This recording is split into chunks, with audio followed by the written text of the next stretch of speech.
So, big round of applause for our town crier, Vic Watson. We'll be seeing Vic a little bit later on our tour at Marketplace. So, welcome everybody to the heart of Huddersfield High Street Heritage Action Zone. As Vic said, I'm John Lambe. I'm the Council Regeneration Officer, but also the Project Officer for the High Street Heritage Action Zone. You're all very welcome today.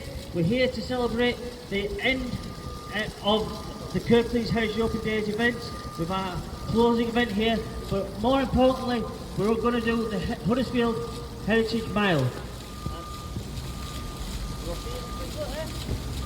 So, if you've not already got a trail leaflet, the trail leaflets are available from the Info Gazebo at the square, or also for the Hive Cafe, as you'll see opposite. The Hive Cafe is open today, 1 till 4, for coffees, cakes and savouries, so do go and treat yourself.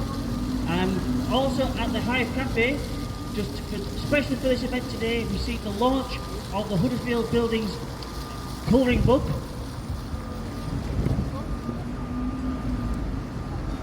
The book includes drawings of the Heritage Trail undertaken by Blackbird Publishing, but also drawings by local artist Helen Robinson Art, who's painted the station, and also some drawings from Ruth Dyer, who's works with Chol Theatre, and she helps us in the organisation and production of the colouring book. So, trail leaflet, colouring book, and last but not least, also top trumps.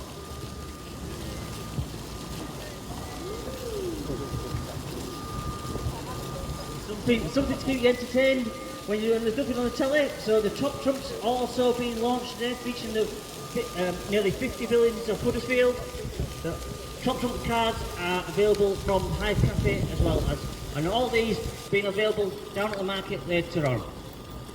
So I'm going to tell you a little bit about the tour and why we're here.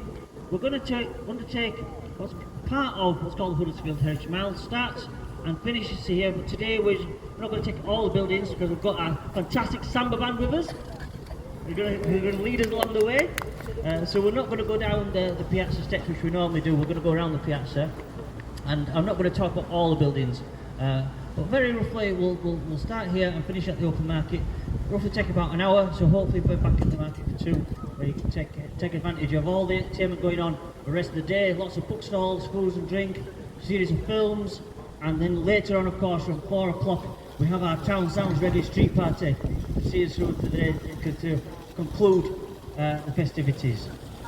So, we're here in the square, and the square really, if you understand, comes about, the buildings around us form very much through the Ramsden family.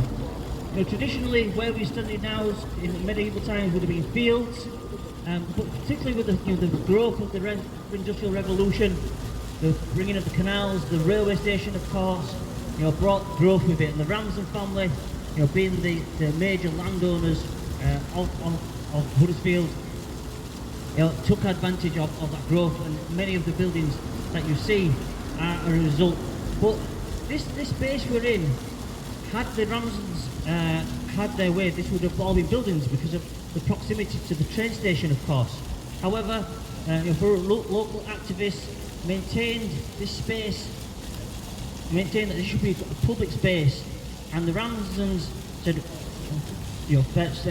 okay, but if that is going to be the case, then the buildings need to be reflective of our stature and standing.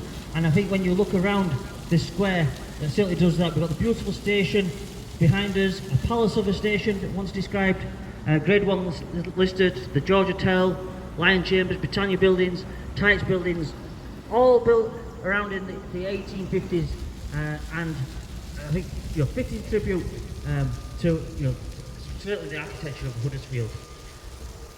Just a few points about the buildings in themselves.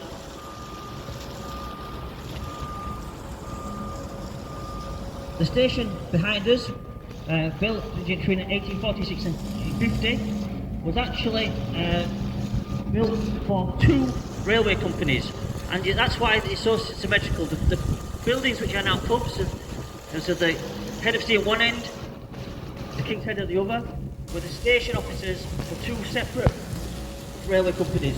And originally, in the middle was going to be a hotel.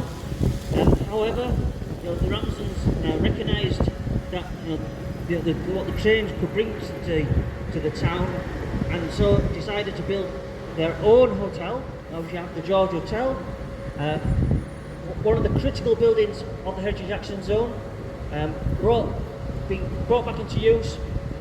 Now going to become Radisson Red Hotel. Hopefully starting on site sometime later this year, and then hopefully open sometime during 2025. But I'm sure you'll agree, fantastic external restoration, from the top to bottom in terms of the roof, the windows, the stonework.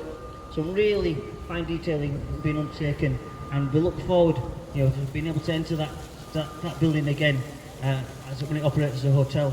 Of course, the George Hotel being famous for the birthplace of rugby league, and hopefully there's a blue plaque on that building to recognise that. But the other buildings, but I should point out that the George Hotel was not the first George in town. There was a George Inn, and we'll see that at Market. Well, it was situated across John Williams Street, what is now, by McDonald's. And we'll see the facade of that building later on the tour. But the old George Inn was demolished to make place for what we call the new town layout on John Williams Street. So the Lord of the Manor at the time, Sir John William Ramsden, basically forged that street through town and named the street after him as such. So, and of course, not to mention before we move on from this point, Harold Wilson standing proudly behind me, Huddersfield born, twice the Labour Prime Minister of the country, and this statue been placed here, was unveiled in 1999 to his tribute, true Huddersfield man. So we're going to lead on now to the corner of our second building, estate buildings. The Samba Band will lead the way, so please follow on. We'll try and keep together, and we'll see you at the corner of estate buildings.